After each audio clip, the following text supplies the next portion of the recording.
In our last video regarding gesture drawing, we went over how to gesture draw, and we looked at simple boxes when it came to learning some of the basic principles in gesture drawing. If you haven't seen that video, please make sure you take the time to watch that before you delve into today's video. Today's video, we're going to be looking at slightly more complicated objects to gesture draw. We're going to be looking at elliptical form. So I want you to remember, what is a gesture drawing? What are some key words that we can use to describe the process of gesture drawing? What you may be saying to yourself, a holistic view. You might be saying quick. You might be saying simple. You might be saying sketchy, loose, light. All of these things would be definitely correct. Before we go any further with talking about gesture drawing and how to gesture draw when we're drawing elliptical forms, I want us to take a quick little detour and remind ourselves some of the things we learned in kindergarten. And I know you guys were fantastic kindergarten students. You probably aced it. You were so good. Everything after kindergarten, I don't know, but kindergarten, you were amazing. I'm kidding. So in kindergarten, you learned about shapes, right? What were some simple shapes you learned in kindergarten? Well, in kindergarten, you probably learned about circles, squares, rectangles,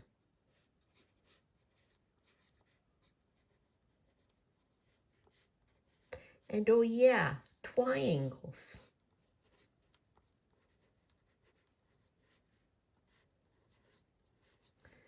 So I'm sure you got these at home. In art, we want to think about shapes as being 2D. And then we have this word called form. And form is really just the 3D equivalent of shapes. So what's the 3D equivalent of all of these shapes? Well, circles, we could say sphere.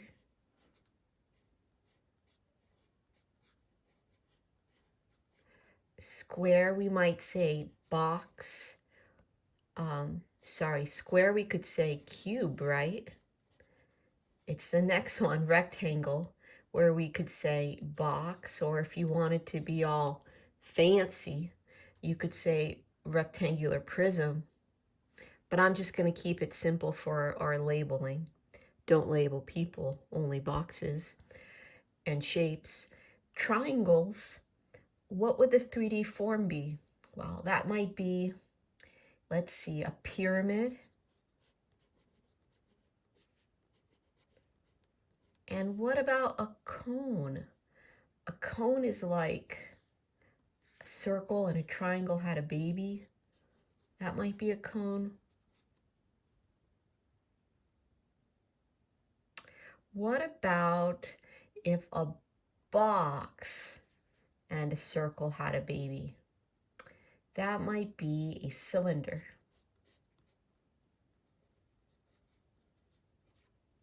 Did I miss any?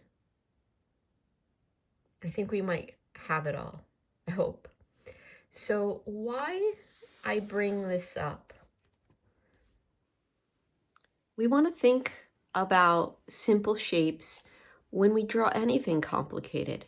That's going to be one of the foundational steps that we take when we draw, is how can we look out into the world and how can we simplify this chaos that we see into simple forms.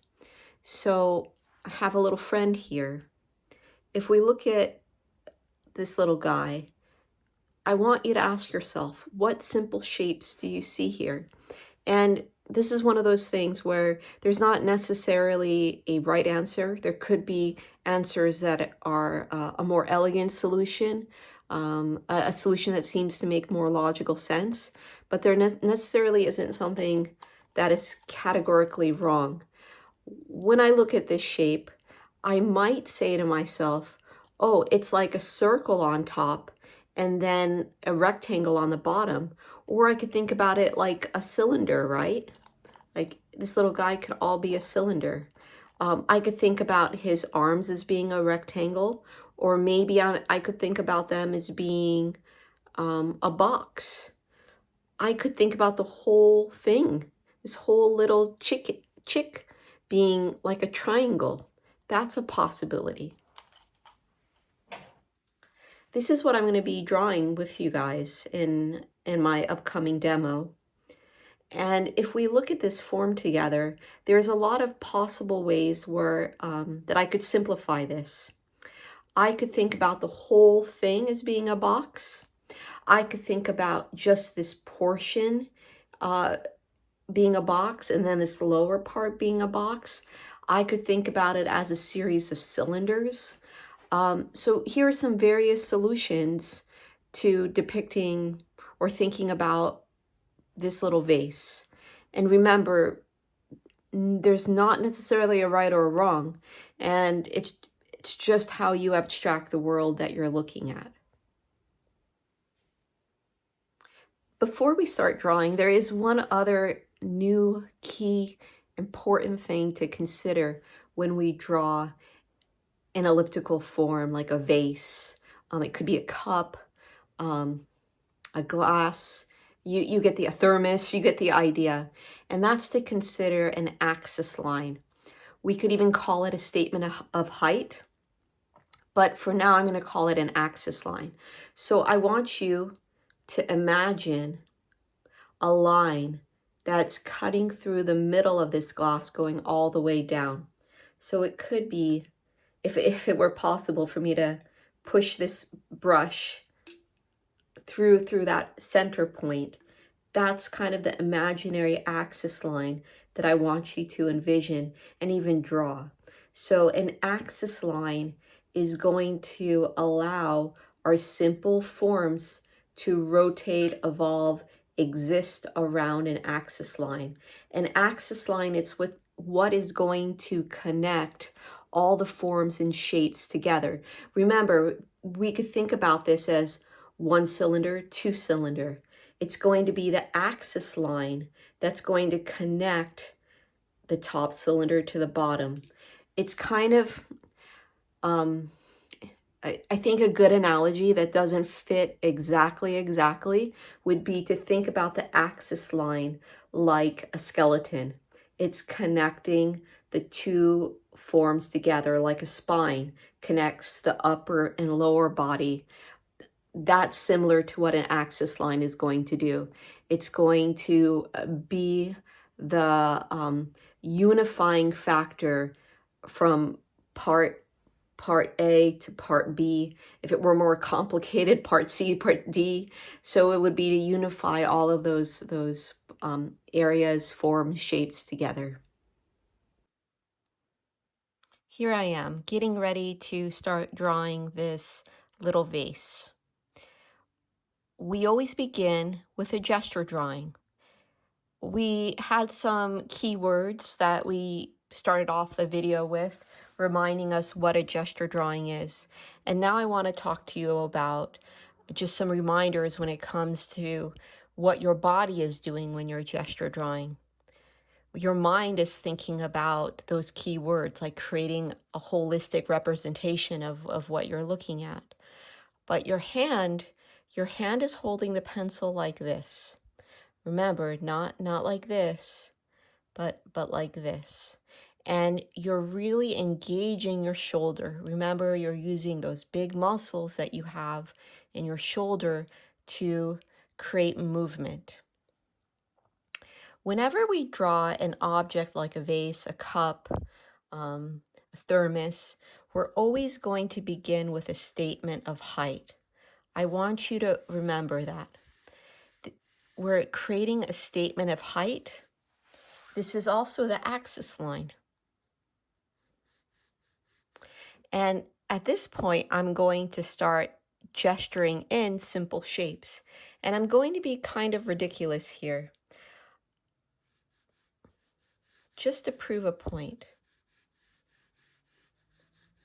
So when I'm gesture drawing, I'm not doing any fancy measuring.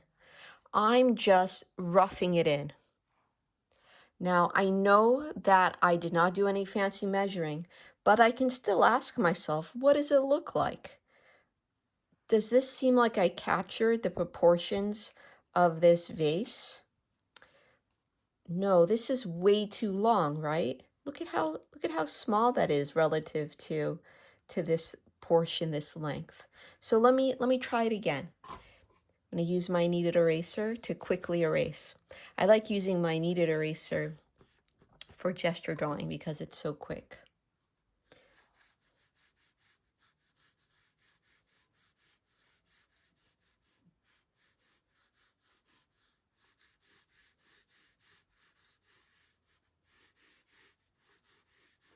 So I know that it's not perfect yet, right? But remember, gesture drawing, we're not necessarily after perfection right away. We kind of build towards it. This is a closer representation. So I'm happy with this at the moment. What you can see that I have here is I really have just shapes. I have some kind of rectangle on top of another kind of rectangle. This is fine. It's okay. If I wanted to make my gesture drawing look just a little bit more fancy, I could turn all of these shapes into simple forms. So that means having these simple shapes turn into their three-dimensional counterparts.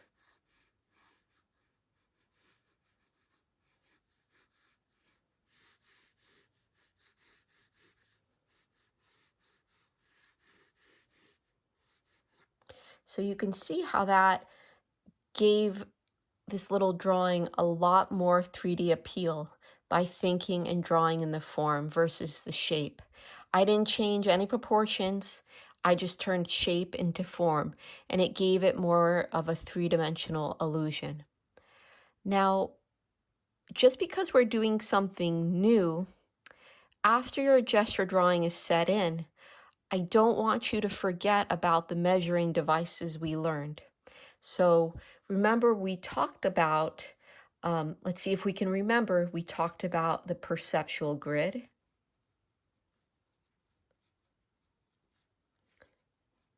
We talked about angle measurements. And we also talked about proportion ratios using our dividers.